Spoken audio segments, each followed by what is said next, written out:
Բելարուսի և Ռուսաստանի քաղաքացի ներդրող Նիկոլայ Վինիցկին հուլիսի 27-ին Հայաստանի կառավարությանը տրամադրել է արբիտրաժ ներկայացվելիք պահանջների վերաբերյալ ծանուցում։ Նշվում է, որ Հայաստանի իշխանության գործողությունների հետևանքով խախտվել են իր ներդրումային իրավունքներն ու տնտեսական շահերը։ Հուլիսի 29-ին Հայաստանի կառավարությունը պաշտոնապես հաստատել է, որ ստացել է ծանուցումը։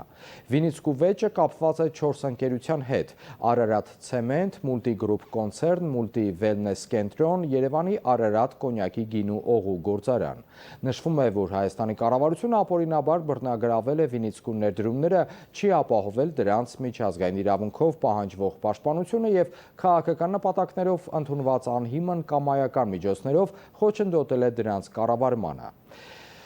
Ձեռնարկությունների նկատմամբ վերահսկողություն հաստատելով ձերբակալել են Վինիցկու գործընկեր Գագիկ Ծառուկյանին, նշված ձեռնարկությունների ղեկավարներին։ Կառավարությանը կոչ է արվում ձեռնպահ մնալ ձեռնարկությունների բռնագրավման կամ Վինիցկու իրավունքներն ու տնտեսական շահերը խաթարող գործողություններից։